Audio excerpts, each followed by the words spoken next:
before my daughter was born, we found out the 20-week scan she had a heart problem. Oh, right. So she needed open heart surgery. I'm like looking at Finch going, I think I'm a better player than you, to be fair. I'd love to see, honestly, and this I've started thinking this more and more, is like the three of us on the seniors tour in 10 years. Oh, yeah. Hello, everyone, and welcome to episode 52 of the Birdie Golf Club podcast. I am grateful you are all here. I cannot wait to get to this week's guest, who you may have been able to spot from, obviously, the title of this episode, Andy Carter. But before we do, just a quick message from our sponsors. We're in the year 2025, soon to be 2026, and you know what your most precious commodity is? Something we wouldn't have dreamed of in the 90s. It's actually your data, and companies are harvesting that data. They're using it to promote ads to you. They are selling your data, and it happens day in, day out. So make sure you protect yourself out there. With a NordVPN account, you can make sure that your data stays private to you. You can even change what country you want to appear to be in to maybe get better deals or access Netflix from the US or Netflix from Spain. NordVPN is a great tool to add to your online arsenal.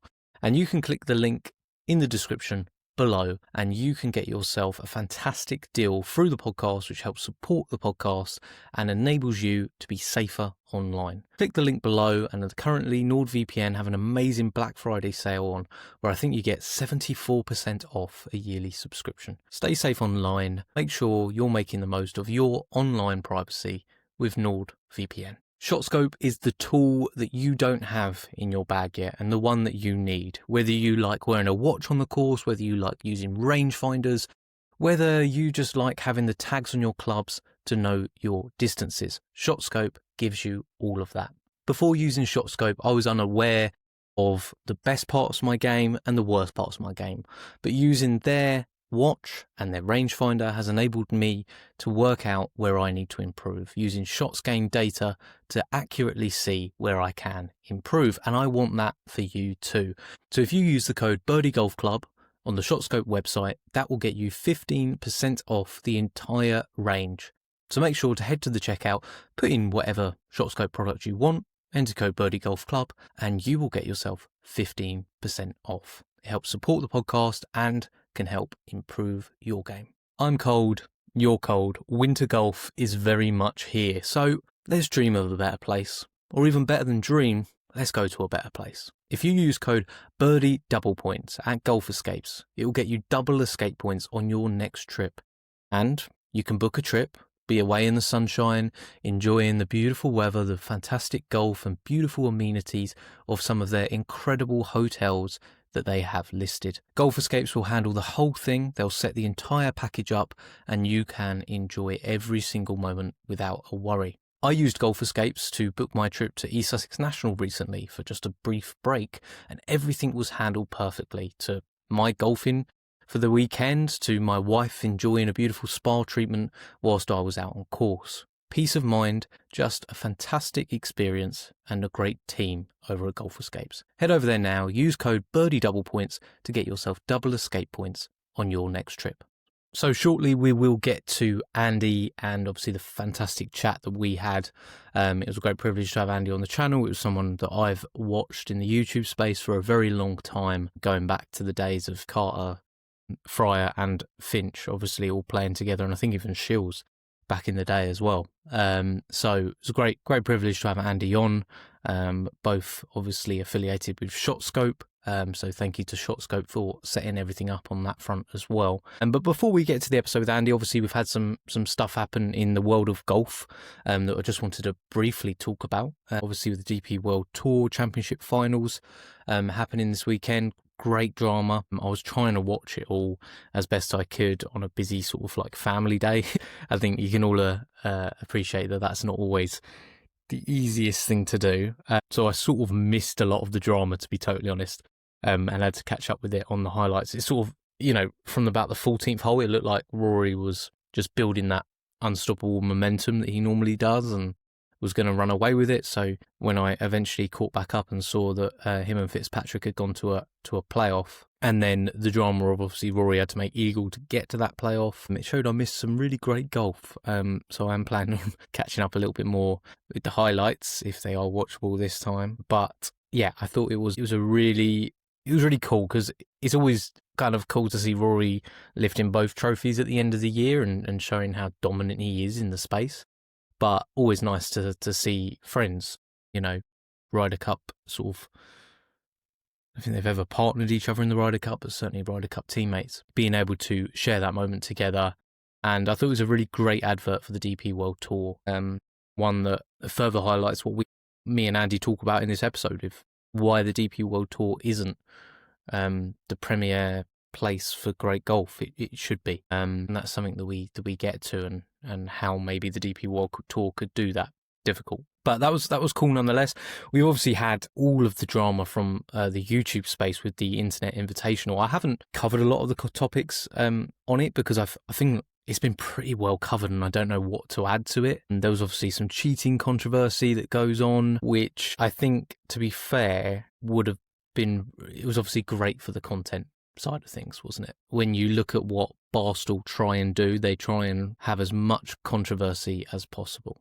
And if that can happen organically, great. If it can be forced, let it be. That's sort of the way they run things. But I thought it pretty well summed up the struggles that most people have playing golf with others, whether that be friends, whether that be, if you turn up to a course and playing with someone for the first time, is like, how much do you care about how they uphold the integrity of the game? And obviously, with $1 million on the line, you're going to care about it quite a lot. And I thought that there was just so much to dissect on that. And did Malosey cheat? Did he not cheat? I thought it was actually, in the end, handled pretty well in the only way you can in the golf space.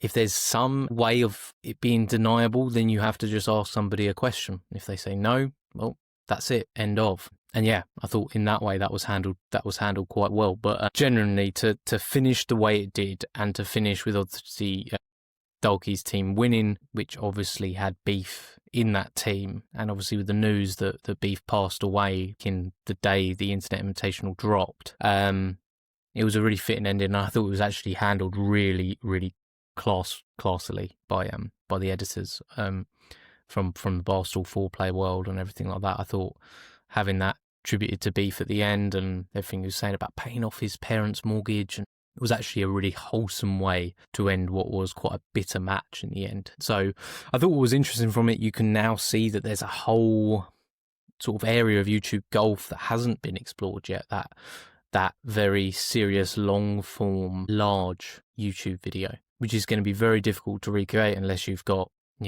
quite a bit of money to be able to make that happen, which obviously Dave Portnoy does. So I think it'll be great. I think it'll be a great yearly thing to see happen. I think there could be too much of it, which could be an oversaturation. I think having it as something that you look forward to and to see it grow year on year out is great. But, it won't be for everyone. Yeah, it's one of those things. But if it's additive to the golf space and promotes golf in a positive way, then fine by me. But I think that's pretty much it. As far as my own golf, getting worse week in, week out, but that's fine. We're working, we're trying to make things better, and things normally get worse before they get better. So that's what I'm keeping in mind. But you know what? That's enough. You're all here for one man and one man only, and I recognise that, and I'm fine with it. So let's get to the episode with one of the YouTube OG British golf content creators. I feel like he's that first infinity stone that I'm getting from the gauntlet of original British YouTubers. So without any further ado, let's head to the interview with Andy Carter. Where are you plying your trade nowadays? Because there was a time where I saw you in Dubai and doing quite a bit of work. Whereabouts are you working now? Right now, I'm in my garage. This is pretty much where I work, the glamorous garage.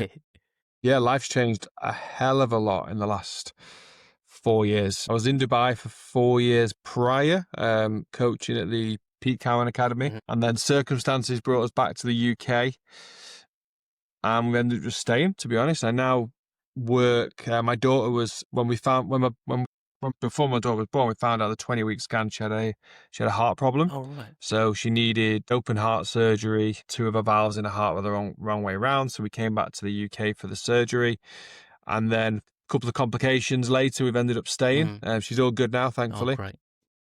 And then during that time, I'd kind of obviously knew it was coming. I'd banked 6 months worth of YouTube content, and I started kind of going down the online coaching process whilst I was kind of just in the hospital every day. Yeah. And then for 3 months, I kind of got to a point where I was kind of like, actually, this has got potential. So I kind of stuck with it, and here I am. We now live just outside of Bristol and bought a house, converted a garage into a golf sim.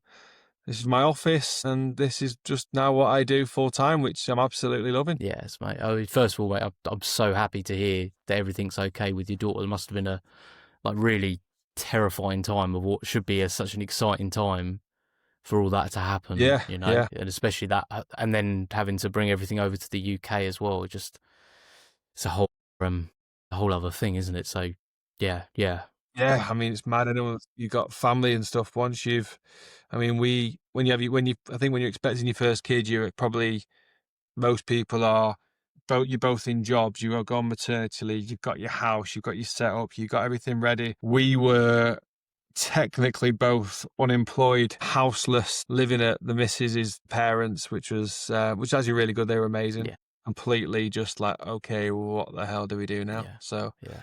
yeah, crazy times. But you know what? They are sent to test you, and feel like we passed the test. Oh, yeah. And now we've got another one. Little Luca's 6 months old, so now we've got two of them there in double trouble. Hey, I know what that's like. That's where I'm at the moment. I've got a 9-year-old and a 5-year-old, so yeah. You have that constant thing of people. I feel like you're out of the trenches a little bit more. I don't know. But then there's new problems. yeah, it's a whole new set of issues. That's the problem. Yeah. And you always have people say, "Oh, wait until the next thing." Oh, wait until the next thing. You think, well, when does it end? When's it all going to be all right? It's just a constant fear factor, isn't it? Yeah, there are people with like 25-year-olds that are like, "Oh no, it doesn't get any easier." It's like it must get easier at that point. Yeah, felt out of prison. Oh, for God's sake. So yeah, I feel your pain there, but it's cool though. So that must have been, in some ways now with this new approach that you're going down of like the online coaching sort of route as well, and obviously the way, you know, apps like Skillist and stuff like that have opened up a whole new way for coaches like yourself, especially as well-known coaches, to get clients from all over the world. How have you found that? Do you enjoy it, or is it still like a bit of a grind in that sense? No, I love it. I absolutely love it. You know what? I'm coaching. I mean, even this evening now, just as I've got a brain like a sieve. If I open up my app, I've just done lessons to two to the UK, US, one to Ireland, one to, I think he's Norway, an English lad in the US, Canada, and Australia. He's in Melbourne. I was like, and yes, last night was Mexico and the US and India. It's like, it's madness. Yeah. So, and it's interesting, like learning, just meeting different people. We do regular Zoom calls. We chat. You learn about how different people. I kind of had that experience anyway, because obviously being in Dubai, you are literally the center hub of the world. It feels like, and you're coaching, and that's what I loved about when I first moved to Dubai. I would kind of go from French guy would walk in, then followed by an Indian guy, then a guy from the UK, then the US. It's so diverse. That was kind of what I really enjoyed, that challenge when I got to Dubai. So I feel like I've got a little bit of a head start on being able to kind of associate with different people quite regularly, which has been great.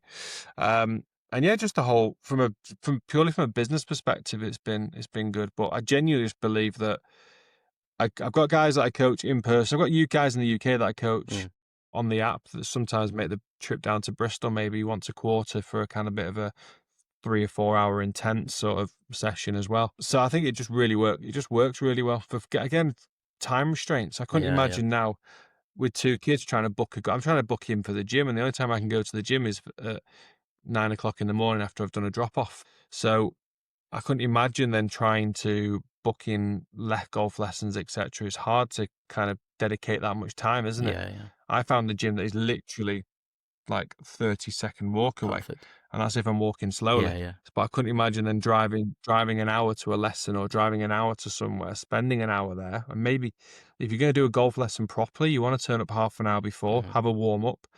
And realistically, you should be staying for half an hour after Mhm. to kind of grind some moves in. Not so much hit balls, but grind some moves in while it's really fresh in your brain. Mhm.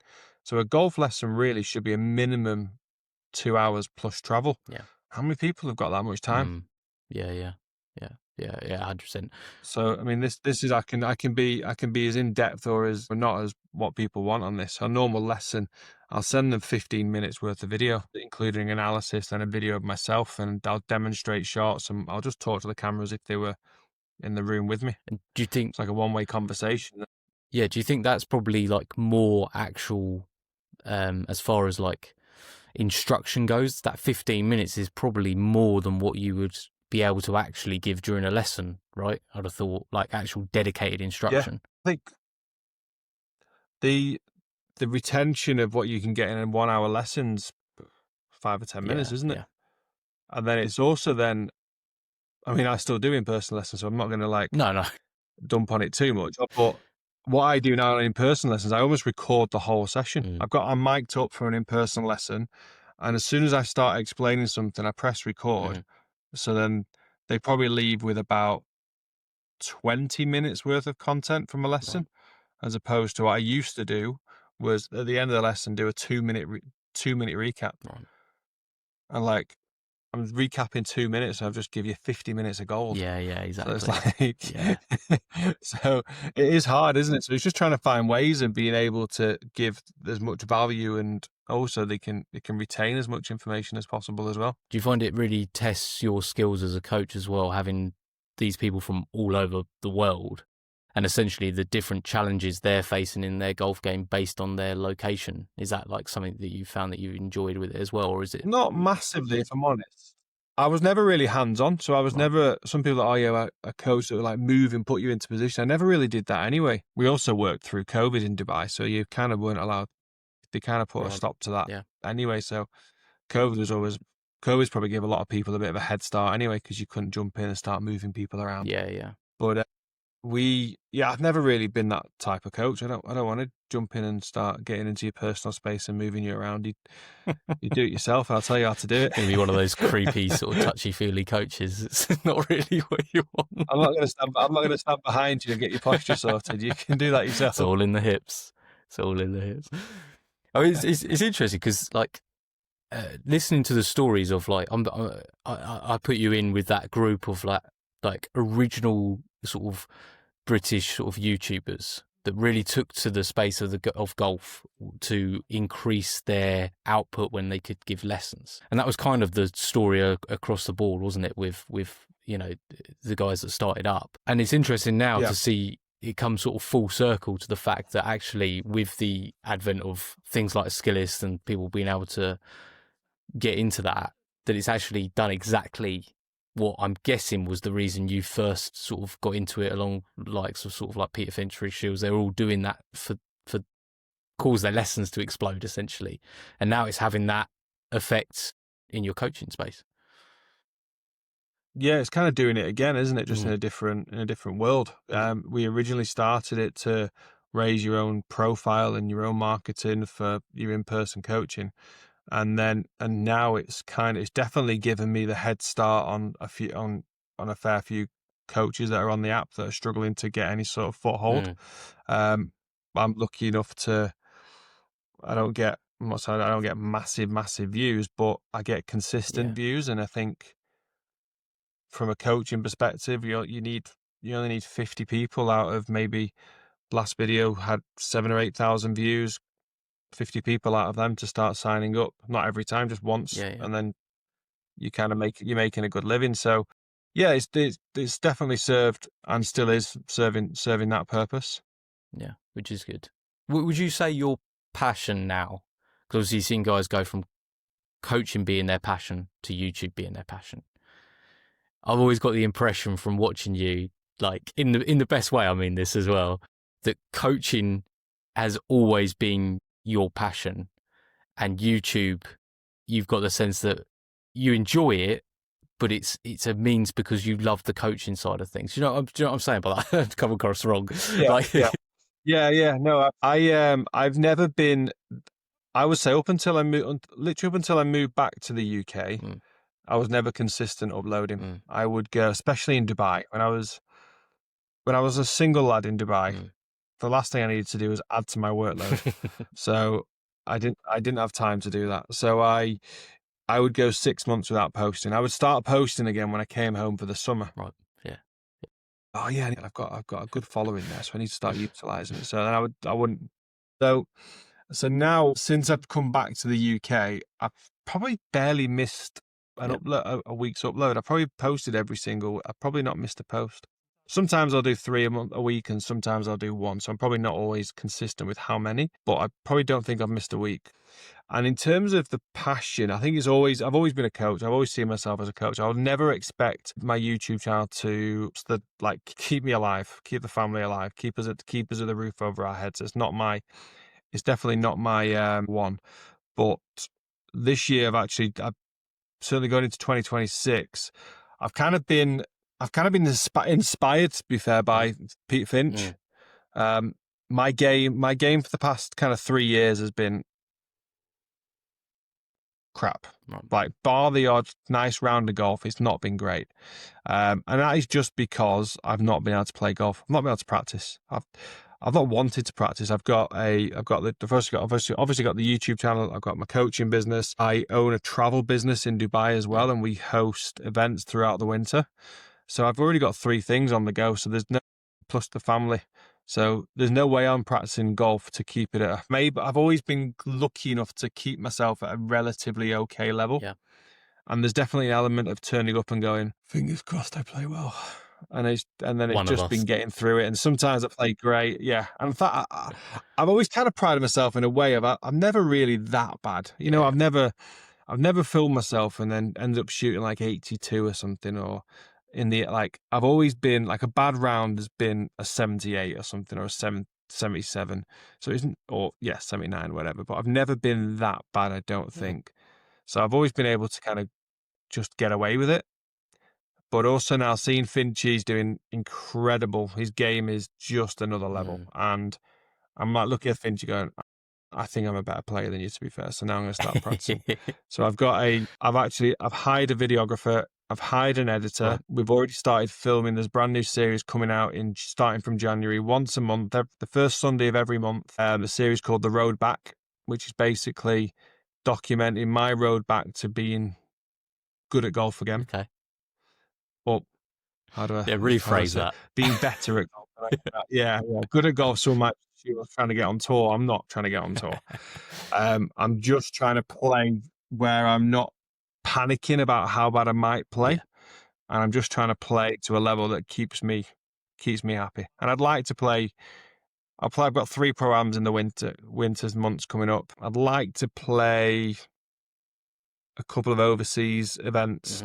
I'm probably not going to play any regional stuff like what Pete does. Again, time management will dictate that. But I will be filming what I'd class as like a top vlog per month. So last month, October, we got the chance to go and play Rockcliffe Hall, which is the longest golf course in the UK. I played awesome. I shot 2 under, and with one, literally bogeyed the first, and then 3 birdies from there, which completely shocked the hell out of me, to be honest. And I've actually played really well since as well. I've got a video coming out this month. I filmed with TalkSport, and I filmed against Jamie O'Hara. Oh, right, okay. Ex-footballer. Yeah. Next week I'm off to Dubai, and I'm filming with Rachel Drummond.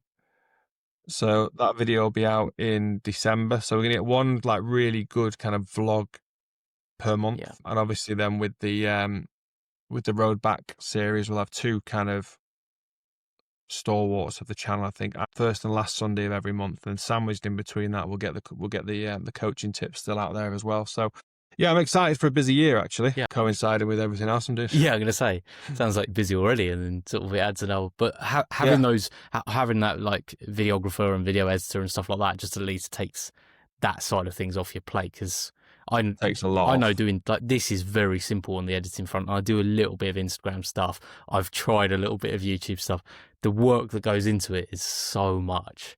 And as somebody who just wants to go out and play Yeah, it's golf and film a few bits, it like doesn't take the joy out of it, but it definitely becomes something you don't want to think about like after the round. You must have been finding that. Yeah, I mean, on Friday, I played, I think it was my third or fourth social round of golf in the last 2 years. Right.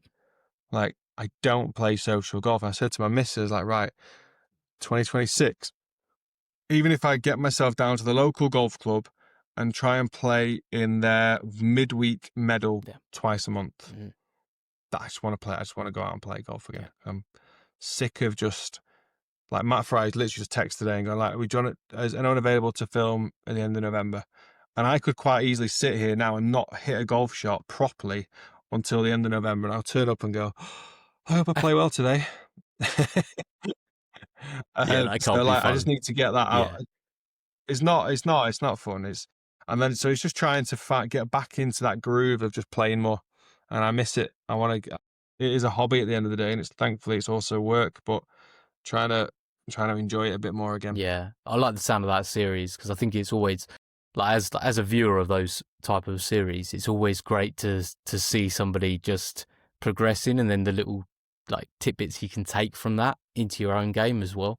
Because I think there is something people say it's like unrelatable watching guys who play on YouTube play golf, and yeah, probably skill level wise it's unrelatable, but time wise it's probably the most relatable thing you can get. Like you were saying, you don't get a lot of time to practice. So what are you doing on the course to scramble around sometimes to get a good score together is something that people could pick up on, you know? Yeah. Yeah, absolutely. I mean, I'm like everybody else. I'll consume Instagram videos. I'll watch other coaches. I'll listen to some of the stuff they do. And I'll get on that first green and go, oh yeah, Joe Mayo said if I load my left side and just jump up through impact, I'm going to be like, I'm going to be unbelievable around the green. So I'll try that on this first hole, shall I? That'll be a good idea. And then it might come off, or I'll probably duff it. Yeah. And then I'll duff it. I'll look really stupid. I'll be like in my head going, what am I doing? Why have I tried that? And then when one of my students says he does that, I'm like, are you an idiot? And I'm like, I do the same myself. You're just getting into release 1, release 2, release 3 from Dan Greaves, just out there, just. Or high, medium, and low. Oh yeah, that's it. But yeah, it's exactly it. Like you watch these videos. I watch Dan Greaves, and it goes, "I'll do this release 1," and it's like standard chip shot, high 1, release 2, or whatever number it is, and you go on the golf course and you do it, and you kind of just you just play around with stuff like every player does. But so the idea, what I wanted to try and do was build a relatable series that anyone out there, probably like yourself, that's had kids, loves golf, can't play, and I am in that category. Although I do have a golf YouTube channel, I do coaching, and yes, I have a studio here. Do you think I spend an hour in here hitting golf balls? Absolutely not. There's zero time. It's 8 p.m. now, and I'm generally still working at this time because I'll have done 9 till 4. Kids come home, spend time with the family. I'll jump back in here for an hour or two each evening, and that's YouTube stuff. That's golf travel stuff, and that's coaching stuff. Yeah. So there isn't time to play. Yeah. It's not glamorous. It's not glamorous, people. You know, they just see the glamorous video every now and again. They don't see all the work that goes in behind it.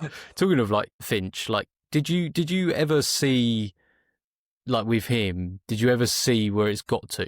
Like obviously you've got like a really great following on YouTube as well, but like you said, you've sort of been inspired by what he's done.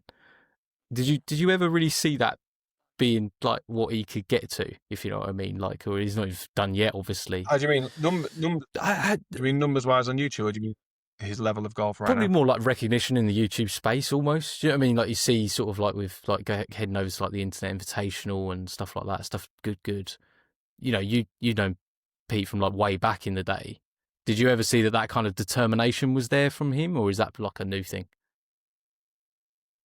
No, he's always had it. I used to so when we worked together coaching in Manchester, we lived together as well. Right. So when he first started doing the YouTube channel, he used to sneak out the apartment early doors Like the academy didn't open till 10, and then for a couple of mornings he'd be like scrambling around. He's not quiet in the morning, Pete. So you can hear him he's like a wild hog just leaving the apartment. So you could hear him, and then before we knew it, we found out he was going to the top end of the driving range behind all the trees and starting to film his first YouTube videos. Right. So no one could Hiding see him. away.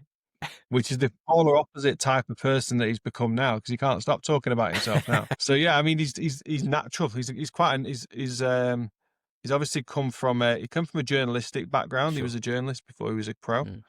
And I think that storytelling side of it has definitely come to the fore. Mm. He's got a great team. The lads that he works with, that work for him, are awesome. They're as hungry as he is, which I think makes things a million times easier. He doesn't have kids, and he honestly spends his travel monthly travel gives me anxiety. He'll spend a week, a month in his own bed, if that, Right. and it won't be consecutive. He's home. He's barely home. Yeah. So I can't understand why he's contributing tax to this country. Might as well get it offshore. The tips you're giving him. So like, yeah, exactly. Like, get yourself out to Dubai. No, his work ethic's been really very, very good for a long time, really. Yeah. And he's obviously just gone from strength to strength. The US, I think, just unlocks a lot of doors for you, because you can do a lot of really good collaborations to a huge audience. But it's also not the be all and end. If you look at the likes of Tubes, Yeah. they probably have a bigger UK audience because of who they collaborate with. Finch has done well, and then also what he's done is really well. He's obviously just dedicated time to his game. Yeah. Like a lot of time and practice, because he was crap a couple of years ago. And he's now like, yeah, I would openly say right now he's streets ahead of all of us. It's just that time. And I think he's kind of time. It's just that time, yeah. Fryer's now started to put a bit more time in. Fryer was similar to me. Our kids were born about 2 weeks apart, and his is now 3.5, and suddenly shackles come off a little bit because the kids become a lot easier to maintain, which means you got a bit more time, and he's now kind of dedicating a bit more time to practice as well. So yeah, I think there'll be you know what I'd love to see, honestly, and this I've started thinking this more and more, is like the three of us on the seniors tour in 10 years. Oh yeah. I think that'd be epic. Now we're talking. Yeah. I'd love to be on the Legends tour. I'd love to get my card on the Legends tour. Oh, Kids will be 10. I'm out of it. Seen a bit. that would be so good. I'm going on the Legends. As someone who's watched from like, from when you guys like started, that would be like an ultimate moment, that really would. Oh, honestly, obviously getting to the Open would be the one, but that's unrealistic. Is that a genuine target though? Like for you, like with this series you've got coming up, is that part of it? It will, yeah. I mean, I've got to final Open qualifying once before, probably, I think it must be about 8 years ago.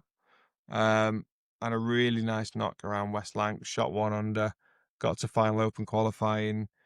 Monty was there, and a whole host of European Tour players that obviously weren't exempt were there, and it was a little bit overwhelmed, not a little bit, massively overwhelming. Felt very out of place.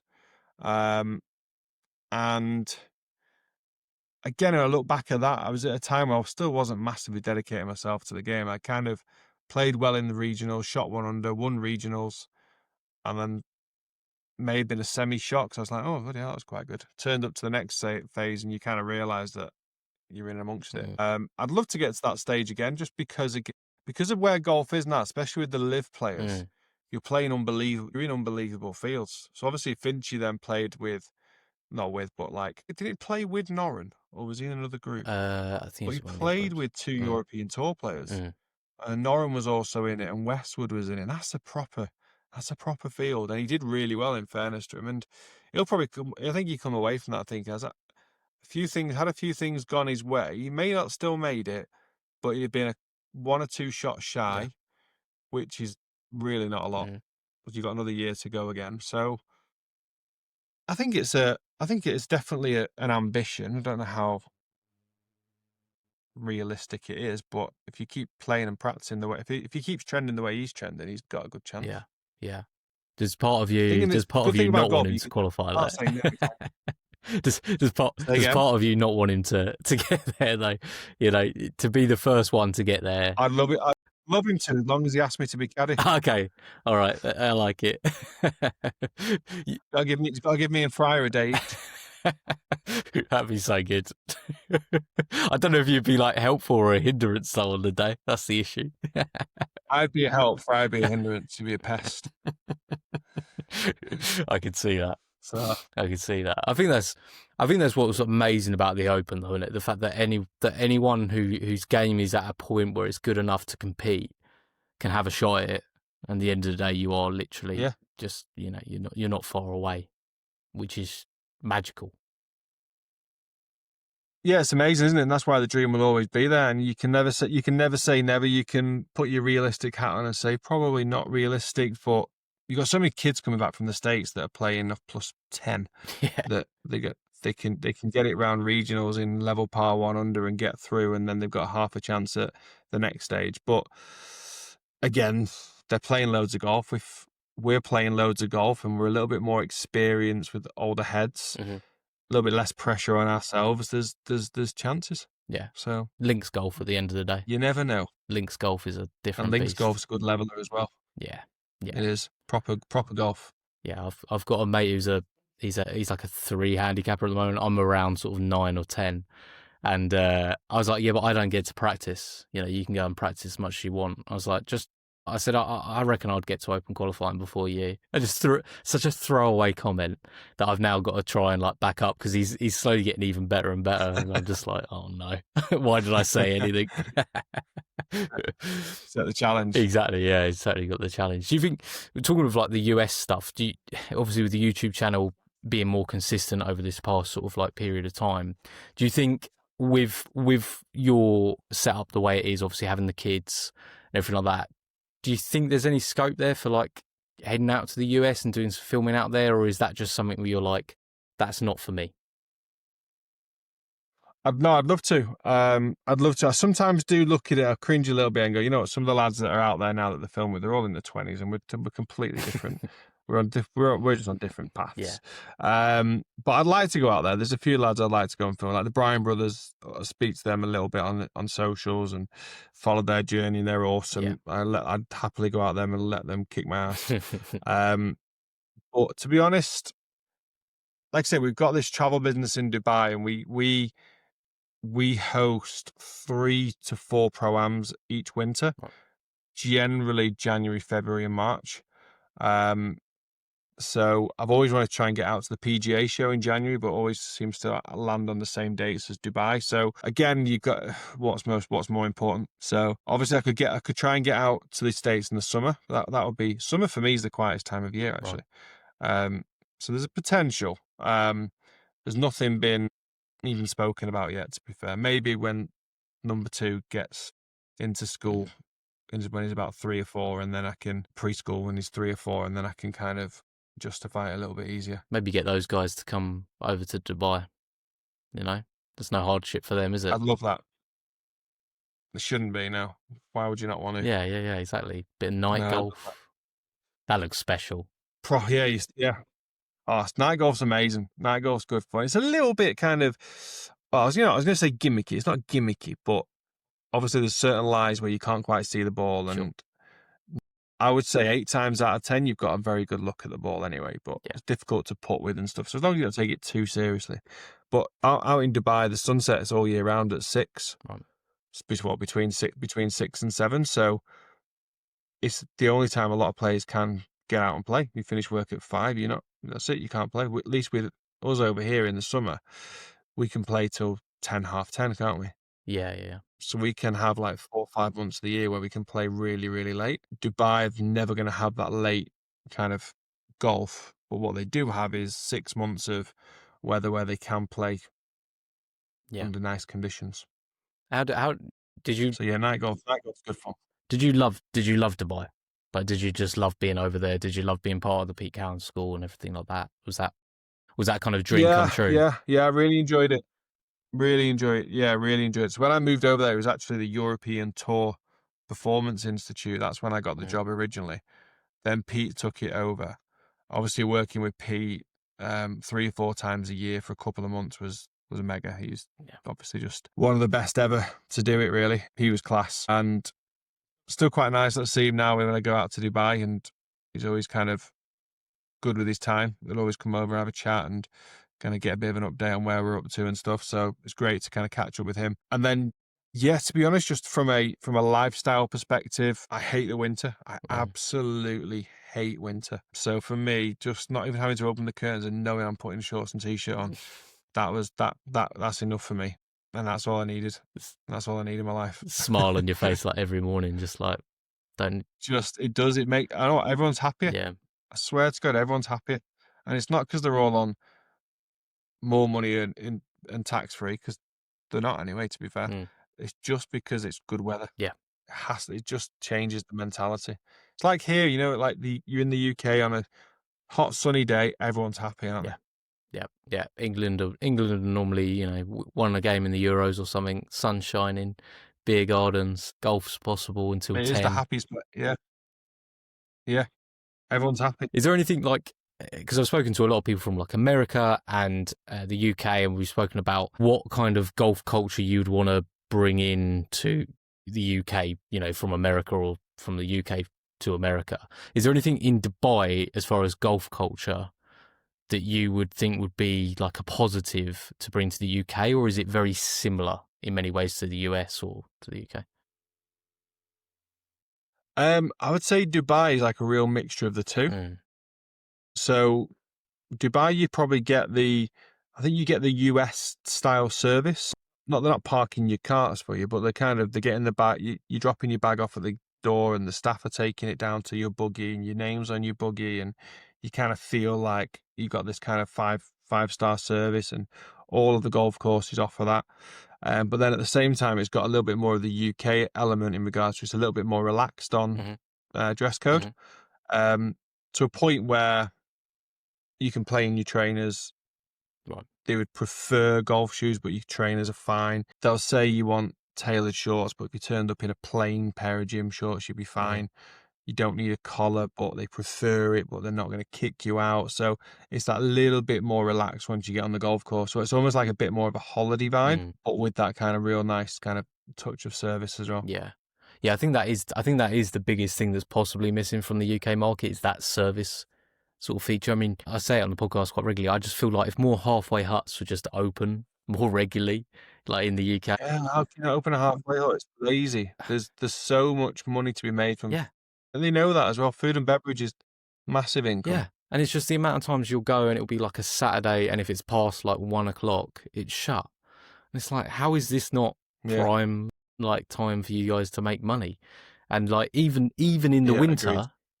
I still don't get why they're shut, because you play golf in the winter, you want a hot drink halfway around. It baffles me every time. And they're good clubs you go to, and they're still not open. It's just like, okay, we don't need necessarily cart girls and all this stuff. Like, I get that. That's probably not feasible. Just having one person in a halfway hut. Yeah. It's just... I know. With the golf course I play, it doesn't even have a hut, but what they do is the marshal goes around and he just drives around with a big fridge on the back. Perfect. And like the four of us we played last Friday, and the four of us, a couple of beers each and some chocolate, and it's like suddenly like you've just taken 50 quid, 60 quid. Yep. Yeah, I was shocked. Easy. I was shocked the other day. I was playing a little tournament with some mates, and a guy came round. I thought it was just Marshall just checking we had like things. I thought it was a tournament. What are you doing? But he came round and he's just like, beers? I'm like, what? This is wild. Yes. Yes, we will. I have to say though, it doesn't feel right walking around the golf course with a push trolley in a coat, sipping a beer. No. Yeah. I enjoyed the beer, but it felt weird. It's like you're going to be kicked off. Like, you're putting it down next to the wheel, knowing that it's a bit soggy ground, it's a bit uneven. You're kind of hoping that you don't forget about it and kick it over. Yeah. Just wasn't as comfortable as I was envisioning my last round of golf, and I had a beer in my hand. No, it stays cold, which is something. That's something, I guess. Well, yeah, it stays cold, yeah. But so do you. That's true. There's one positive. Which is the other thing. Where do you see because the game is like the last 10 years, the last 5 years of golf the landscape of golf has like changed massively, and you're obviously like in properly in the industry. Where do you see the changes that have happened to be positive? And I don't mean in the sense of we've seen a huge growth in the game, which can only be positive in the sense of, you know, engagement, people turning up and playing the game. But the changes when it comes to, obviously, you've got Live and the PGA, TGL, all these things. Do you think in some ways it might water down the product, or do you think it's just it's good? It's good for the game. I can probably see both sides of it, to be honest. A lot of my frustrations with tours like the DP World Tour, Yeah. they've actually got everything that every player wants, yet they still don't see that, and they act like a feeder club to the PGA Tour. Like the amount of players that we lose the 10 best players on the tour every year to the PGA Tour. Why? Because they go and make more money, of course. Why would you not? I mean, it's an absolute no-brainer. Why they didn't? They should have just sucked it up and partnered with Liv and the Asian Tour, and that the DP World Tour would be massive. It would be a world tour, probably, possibly, potentially, whatever, bigger than the PGA Tour from the amount of investment and money that was going to be there, and then the players coming over. I feel like they missed the trick there. Looking at the order of merit for this year, Marco Pence, for example, he'd be stupid not to go to America for a few months next year and miss a few DP World Tour events for the potential of making massive money, big points for big world ranking points that get him into other events, like gets him into the Ryder Cup for Adair Manor, gets him into the majors. Because of the size of the events over there. So I feel like they've missed a trick, which is frustrating. Yeah. Liv's gone stale and a bit boring to me. I enjoyed it. I was quite involved actually in the Saudi International a couple of years for the 2 years before Liv existed. Right. When we were like on the ground in Saudi and listening to all these rumors about this breakaway tour, and everyone was there. Don't forget, Shane Lowry was there. Tommy Fleetwood was there. They were all there. They all had conversations. They were all interested in the money to start with.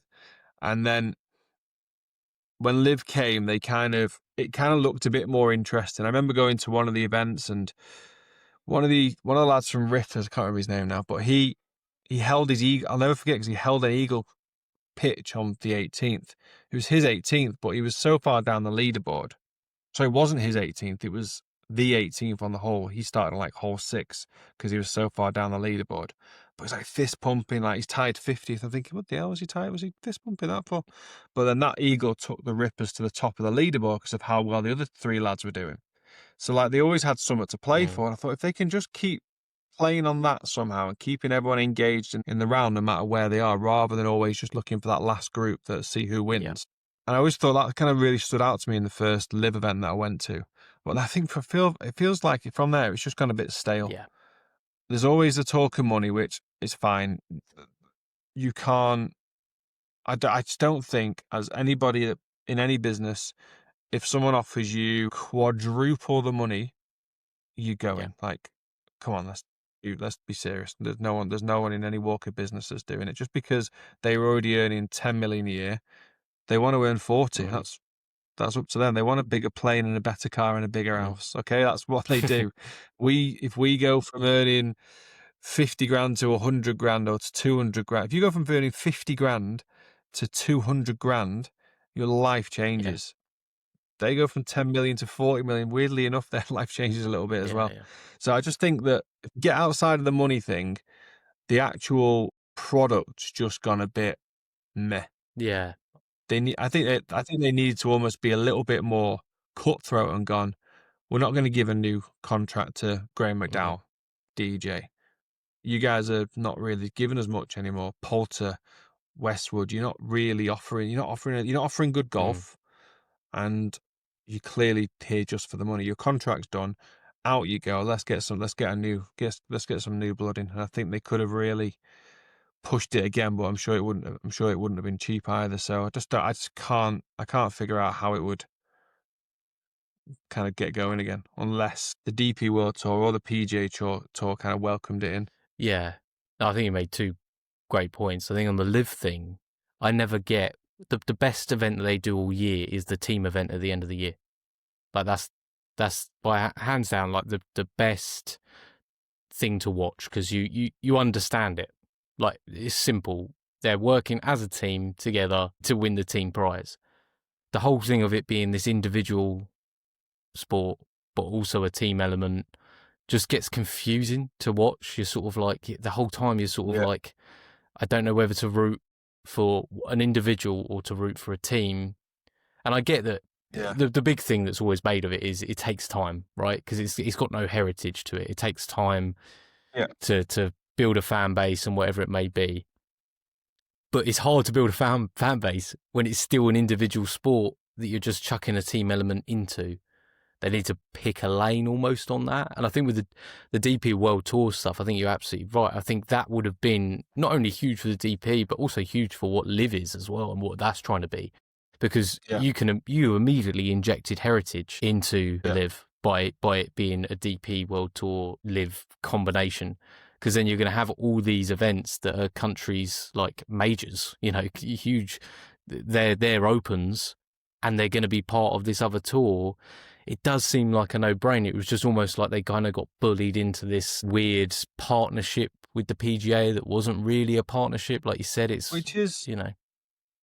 Which is strange in itself, though, because if you think about it, about whenever it was, 5-10 years ago, the European Tour sold its own name to be called the DP World Tour. DP World is a UAE-based business. Yeah. So they're not exactly maintaining their own heritage because they got rid of what was the European Tour. But people still call it the European Tour because they can't quite get their head around it's not called the European Tour anymore. So they've already sold themselves down the river. So actually, while you're over there, the European Tour's head office is in Dubai. Like while you're over there, team up. Like, you've got this unbelievable opportunity now. You've all got billions in the bank. Yeah. You can make this unbelievable. No. Hey. But it's just, Who are we? Yeah, I mean, it feels like it solves the issues, but that's long gone down the river, hasn't it? That whole thing. And now it would be like, it's kind of got to the point where I feel like the whole golfing world is just like completely like apathetic towards the whole. It's just like, almost where people couldn't care less anymore. There's just 2 tours now. Everyone's given up. There's 2 tours now. There's one tour that I watched. The DP World Tour is still the only tour that I could watch, purely on the basis that the players are more interesting and the golf courses are more interesting. Yeah. And it is just everything about it is, and probably maybe because we're European anyway, but just feels a lot more relatable and much more interesting and more enjoyable to watch. Yeah. Different countries, different golf courses, different weather, obviously we've got the UK players are doing incredible at the moment. So obviously there's the European players, so we can watch them for the Ryder Cup sort of thing. So the DP World Tour just feels like it's always been so much more watchable to me personally. Yeah. Also, I think it's probably time of the day that it's on as well, which helps. Yeah, I mean, you see with like Rory going over to like India and playing that event, like, one that's huge, and he made some interesting comments afterwards as well of the fact that his schedule is going to change. Like, I think because he's done everything he kind of set out to do, this year's been unbelievable for him. Yeah. That he can now have a look at his schedule and go like, where do I want to apply my trade like more often? Like, he's obviously going to play obviously he's going to play PGA Tour events still, but the fact that he was able to go over to India and play like a really cool golf course that's totally different. Yeah, Delhi's nice. Yeah. It felt like when he took driver out the bag, it almost felt like as an amateur golfer, you're like, this is quite a relatable event. This is, that's how I feel like every weekend. Like, just take driver out the bag. Yeah, it's just that he's 2 iron goes to 80. Yeah, we can ignore that. We don't need to look at that part.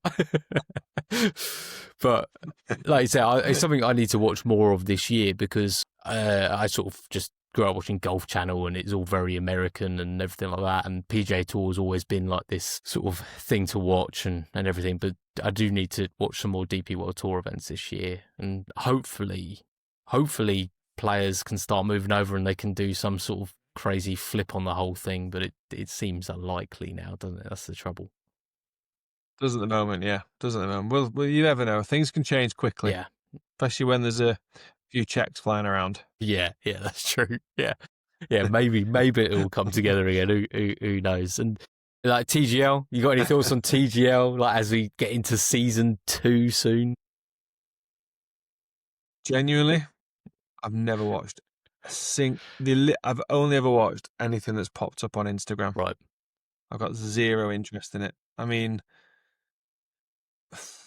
golf, no. Golf simulators, for me, they just serve a purpose for practice. And I just can't. I've seen like some of the clips and you think, oh, is it they're dressed like as if they're on the golf course and it all just looks a bit forced. It's not for me. Yeah. It was weird. It's not for me. It was weird. I really wanted to enjoy it because it was just more golf. You know, Monday night, there's golf to watch. That's kind of cool, I guess. But I think they were trying to make characters out of golfers, which is like a weird thing to try and do.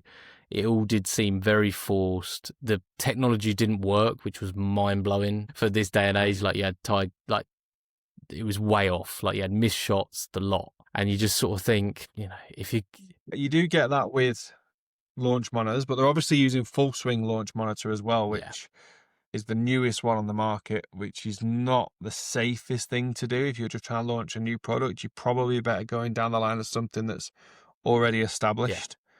Especially with TrackMan, so like you can get a few of them out there, or the GC quads and whatever, you get a few. Yeah, I mean, I know. So the academy I used to work at is now the Tommy Fleetwood Academy. So I know the lad, all my old colleagues are still working there. And one of the lads went to one of the TGL events because after Tommy had played one of the PGA Tour events, they had to they literally had to finish, get on a jet, fly across to wherever was it LA or something where they do the TGL. He did TGL. Then as soon as he finished TGL, he had to get back on a jet, back to Europe, which is playing DP World Tour on Thursday. Right. And like the problem is with this sort of thing as well, is that they're squeezing in another product that they're trying to make massive. You're putting all this time on the best players because they're the ones that people want to watch, but they can't. Golf's exhausting. So then to have walked, if you play PGA Tour in America, you're not playing 4 rounds of golf. You're actually playing 6. You're probably playing 5.5, but you've walked 36. Then you're playing 72. Then you're getting on a jet. Then you're doing whatever you're doing, which takes a lot of energy, and you got to stick everything into it. Playing 18 holes on a sim or whatever it was. Then you're back on a plane. Then you're going to the next place. You're getting your jet lag. Then you can walk in the golf course and you're starting again. I couldn't think of anything worse, to be honest. But then it's like, how can you create a product that you want to make so successful? It's just not time restraints. Surely don't allow it to kind of flourish as well as it could do. Yeah, I think they don't want to acknowledge the fact it's a hit and giggle. Like they don't want to acknowledge that fact, but that is what it is. And I think because of what it is, lean into it. Like don't use all the tour players, rotate tour players, use your long drive guys, like elevate that side of golf. Like that, you know, the long drive guys would be awesome to watch on it. You got like your Carl Berkshires, your Scotty Pearmans, like they went out there and started hitting like 400-yard bombs. That's fun to watch. And then you've got a whole space which has literally been built from entertainment in the golf arena of the YouTube guys. You know, you get a team, you get you, Fryer and Finchy out there, you know, joining up with like. I think they stand a bit higher than us for, but I know what you mean. It save themselves some money. I don't know, you know. But you know, I think they're just missing the trick of recognizing where they actually are. But I think the trouble is you've got Tiger at the helm of it, and he takes golf very seriously in every single form. And it's just like, I mean, the guy's injured himself warming up. He can't move anyway. Warming up to get back to golf, which is just insane, the amount of times he's done that. Yeah, I think he's done. Do you think he's done? You think he's done? I think he's done now. Yeah, it's a shame. I feel like he's actually... it sounds ridiculous, bit of a bold claim, but I just don't feel like he's just not even reached the levels he should have reached. No, let me rephrase that. Careful. He reached the levels anywhere, like, his career should have been another 15 years at that level. Yeah. He just damaged himself, doesn't he, really? So do you think when he was at like his peak, like the 2001, 2002 sort of era, and then he went through all those swing changes. Do you think that you're a golf coach? Would you look at that and go, why? Like, why are you doing that? Or is that just part of Not him? really. That it'd have been part of him. A lot of players, if you remember back, Keimer got to world number one, then wanted to change from a fade to a draw. Yeah. Westwood got to world number one, wanted to make swing changes. They all seem to do it, and that's also then part of the reason why they got there in the first place. I think from a golf perspective, it can never ever. I can't certainly without any sort of information question why Tiger would do something, or just all of his stuff. Obviously, off the golf course is what's ruined him, hasn't it? Which is a shame, but that is the path he chose. That's the path he chose. Yeah. But I just feel like his career at that top level that he got to should have been longer. Whether in like natural injury, like in terms of just golf injuries, might have kind of brought him down a little bit as well. But I think just too much went on in his life, didn't it? Yeah. Sort of the Tiger phenomenon that it was just kind of took over, didn't it? Really, I think. Yeah, it's just it is a shame because you just want to see somebody like that cemented as the greatest of all time, and in many people's minds he is. I think probably in my mind he is. But yeah, in mine it is. But it would have been nice, wouldn't it, to just know it factually? Like to see the numbers. Just for another 10 years. Yeah, just wanted 10 more years. Yeah, that's all we want. Then you can go off and do what you want. Yeah, but just give us 10 more. I wanted that 10 more years. So it feels like this last. I suppose it all. Yeah, last surgery seems like it was more of a making your life better rather than trying to get back to golf. Which is a shame. Yeah, I think someone's had to have had a word there, haven't they? Yeah. They're like, enough now. Stop rupturing your Achilles. We don't need that anymore. We're done. Well, Andy, honestly, from my perspective, it's been really cool to have you on the podcast because. Pleasure. Thanks for having me. No, it's no problem at all. I mean, I've been watching YouTube for such a long time, and like the originals days of you, Thrower and Finch, like going out there and playing and stuff is super cool to now see where you guys are now, and the fact that you're still in the space and that you still got a passion for your coaching and everything like that, but also now with the YouTube sort of picking up another level, it's really cool, mate. And it was just great to hear your perspective on things, and I'm glad everything's all right as well in personal life as well. That everything went well with that and everything's settled. Appreciate it. Cool. Thank you very much. No worries. Cheers, Dave. Thanks, Andy. Cheers, mate.